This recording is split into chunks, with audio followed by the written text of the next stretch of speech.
All right, I want to bring in CBS News Chief Election and Campaign Correspondent Robert Costa for more on this. Robert, as you know, the president wasted no time in wielding his executive powers. Does that sort of set the tone from what we can expect from this second term? In other words, as you well know, Bob, because you covered it, in the first term, there were people that the president surrounded himself with that were not necessarily loyalists. A lot of them had come from longtime Beltway politics. Here, the people that he has on his team are people that know what he wants, and they're able to execute them. And that's why we're seeing, I guess, this flurry of activity in the early days. Great to be with you, Vlad. Based on my reporting, it's evident that the people around President Trump now are the types of people who really understand his personality. They know that he wants to be in the center of all executive action. It's barely the start of the new administration, and Washington is already shaking. The president has only just stepped into his second term, yet impeachment filings, constitutional debates, and private panic among lawmakers are already unfolding at a pace no one expected. Members of Congress aren't simply expressing frustration or political disagreement. They're openly discussing the tools that could remove a sitting president from office. It's a moment loaded with tension, uncertainty, and consequences that could reshape national politics in an instant. But what's happening behind the scenes tells an even more complicated story, one that few people saw coming, and one that's only getting more intense by the day. Trump's inner circle looks entirely different from the one he brought into his first term. Gone are the traditional Washington figures who occasionally pushed back or slowed decisions. In their place stands a team made up almost entirely of loyalists, individuals who understand his style, move with his pace, and rarely question his direction. This isn't a group that tiptoes around his preferences. They operate at full speed, clearing obstacles and executing directives with remarkable urgency. But that speed came at a cost. When an administration accelerates without internal friction, political whiplash becomes almost inevitable. And with every fast decision made in these early days, the pressure across Washington began building faster than expected. While the administration was projecting an image of total control, the legislative branch was quietly preparing its own response. In a span of just 8 months, 3 impeachment resolutions were introduced. The first arrived in April 2025, the second in June, and the most detailed in December. Together, they outlined accusations ranging from overstepping constitutional limits to escalating tensions abroad without congressional authorization. These weren't casual political statements or symbolic gestures. They were formal documents filed by elected officials, each one carrying its own implications and its own potential path forward. The timing raised even more eyebrows.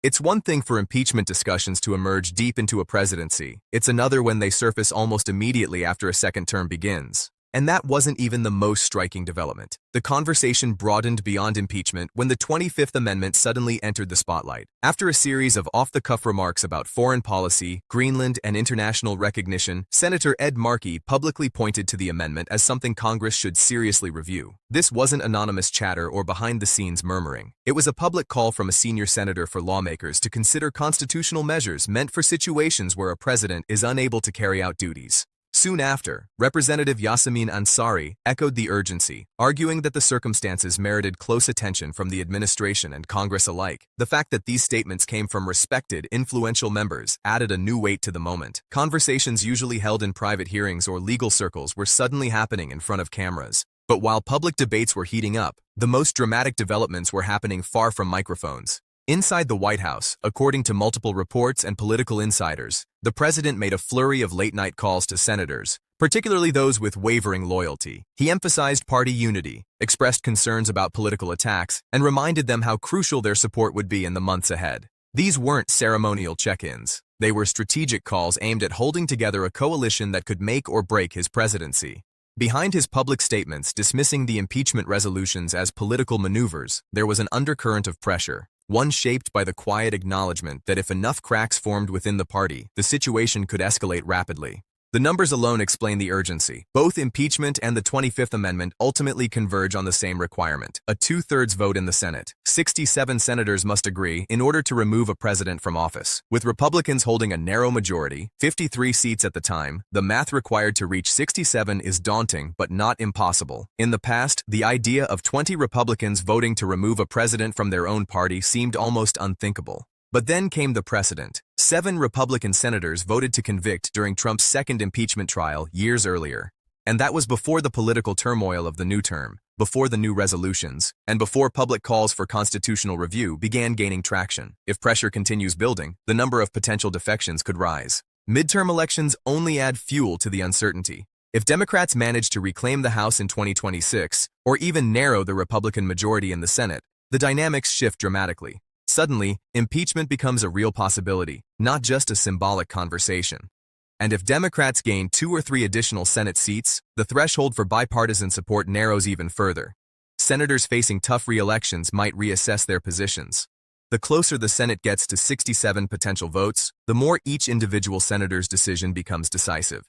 That's the landscape the White House is bracing for. But to understand how this situation grew so quickly, we have to rewind. Tensions had been simmering long before the new term began. Several lawmakers were already uneasy about unilateral decisions on military action abroad, including targeted operations near Iranian nuclear sites. While administrations have long grappled with gray areas around foreign engagement, critics argued that these actions edged too close to bypassing Congress entirely. Add to that a series of contentious public remarks and fiery exchanges with international partners, and the groundwork for distrust was already forming. By the time the December impeachment resolution, H.R. 939, was introduced, lawmakers were ready with lengthy, detailed arguments outlining concerns about presidential overreach.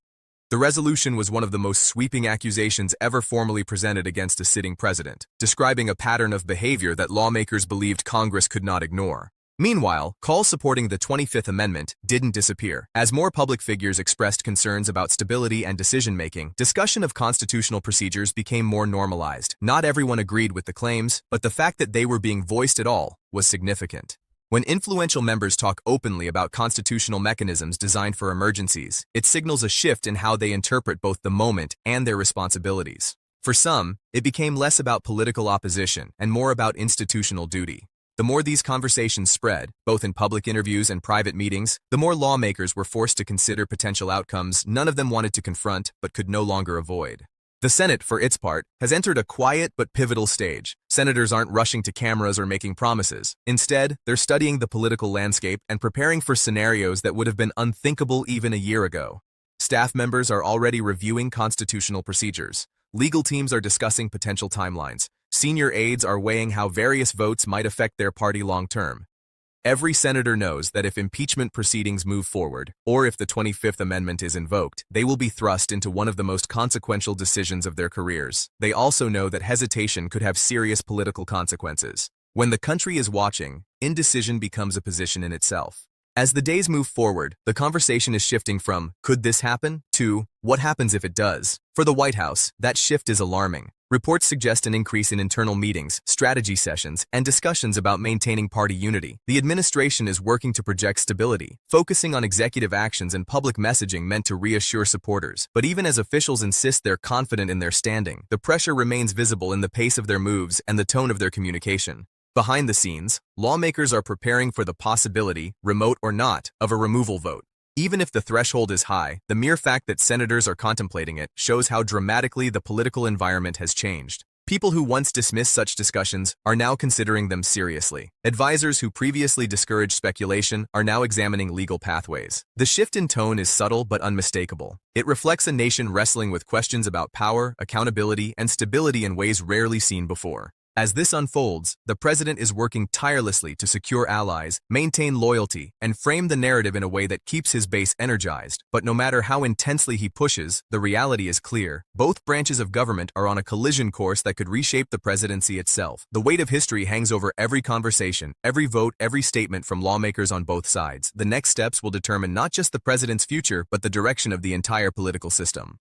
It's impossible to know exactly how this story will end. The situation remains dynamic, and the pressure is mounting from every angle. What is certain, though, is that the stakes have never been higher. Constitutional tools that once seemed theoretical are now being seriously considered. Senators who never imagined casting a removal vote may soon find themselves confronting that decision, and an administration that once moved with total confidence now faces its most profound test. As the country watches the tension escalate, one thing becomes clear. This moment is unlike anything we've seen in recent political history. The next chapters will determine whether this presidency withstands the storm or becomes the focus of one of the most historic congressional actions ever attempted.